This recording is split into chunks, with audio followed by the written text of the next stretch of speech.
Hello বন্ধুরা, আমি স্বর্ণালী। এই স্বর্ণালীর সংসারে তোমাদের কাছে আবার এসে গেছি নতুন ব্লগ নিয়ে।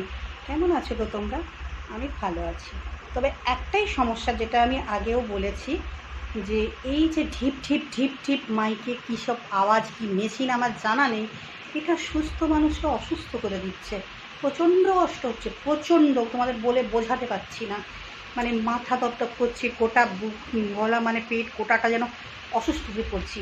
আমি একটু করে কাজ করছি, একটু করে গিয়ে বিছানায় শুয়ে পড়ছি, রেস্ট নিচ্ছি। সারা দিন সারা রাত গান নেই, তোমরা নিশ্চয়ই শুনতে পাচ্ছ, গান নেই, অথচ এই ঢিপ ঢিপ মেশিনটা অনর্গল চলেই যাচ্ছে। কেন এটা করছে, কেউ কেন প্রতিবাদ করছে না আমার জানা নেই। সরকারের এই দিকে নজর দেওয়া আমার যেটা মনে হচ্ছে উচিত, যে এগুলো ব্যান করে দেওয়া উচিত। এগুলো মানুষকে অসুস্থ করে দিচ্ছে। এটা কি, এর মধ্যে মধু আছে কি, এটা ভালো লাগা আমি বুঝতে পারি না। মানে মানুষ কষ্ট দিয়ে মানুষ আনন্দ পায়, যদিও জানি আজকালকার দিনে এরকম আছে, কিন্তু এভাবে কি কষ্ট হচ্ছে বলে বোঝাতে পারবো না। প্রচণ্ড রকম অনেক রকম শারীরিক সমস্যা হয়ে যাচ্ছে। তো যাই হোক, তার মধ্যেও আমাদের থাকতে হবে, আমাদের কিছু করার নেই। কেউ প্রতিবাদ করবে না, মুখে সব বলবে, পেছনে বলবে, বাইরে মানে সর্বসম্মুখে এসে বা যারা করছে তাদের কাছে কেউ বলতেই পারবে না। পয়সা থাকলে মানুষ এভাবে ওড়ায়, এভাবে পয়সা নষ্ট করে।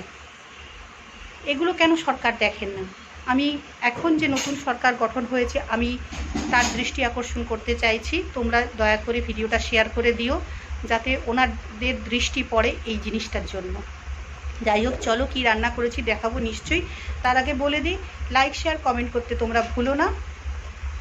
আর আমার সাথে থেকো, পাশে থেকো। আমার চ্যানেলটাকে যারা এখনও সাবস্ক্রাইব করে উঠতে পারোনি, তারা সাবস্ক্রাইব করে নিও। আর আমাকে ভরে ভরে ভালোবাসা আশীর্বাদ দিও। যারা দিচ্ছ তারা আরও দিও, যারা দিচ্ছ না তারাও দিও। আর আমার যারা এইটাকে, ভিডিওটাকে ফেসবুক থেকে দেখছো, তারা প্লিজ ফলো করে দিও। অবশ্যই তোমরা খুব ভালো থেকো, হাসি খুশি আনন্দে থেকো, তোমাদের শুভ হোক, মঙ্গল হোক, আমি সব সময় কামনা করে থাকি। আজও কামনা করছি, যতদিন দেহে প্রাণ থাকবে ততদিনই আমি কামনা করব। চলো কি রান্না করেছি দেখাই। প্রথমেই দেখিয়ে নিই, একটু আলু ভাজা ভেজে রেখেছি সকালের মুড়ি খাওয়ার জন্য। এটা ছিল, আর যা খাওয়া হবে ভাতে খাওয়া হবে। আর এই যে দুধেশ্বর চালের ভাত করেছি, আর একটু পান্তা আছে এই যে এখানে।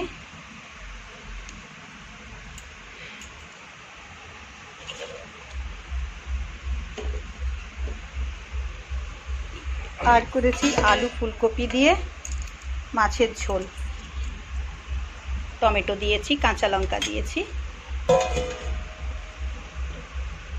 ভাইয়ের ভাত বাড়বো বলে ওই জন্য থালা সাজাচ্ছিলাম। আর এটা আলু ফুলকপি ডিম দিয়ে রান্না করে রেখেছি, ও বেলার হয়ে যাবে। আজকে এটুকুই মাত্র করেছি। এই মেশিন আমাকে অসুস্থ করে দিচ্ছে, আমি আর পাচ্ছি না, খুব কষ্ট হচ্ছে। প্লিজ তোমরা শেয়ার করো বেশি বেশি করে, যাতে এটা সরকারের দৃষ্টি আকর্ষণ হয়, কিছু যে ব্যবস্থা উনি করে থাকেন।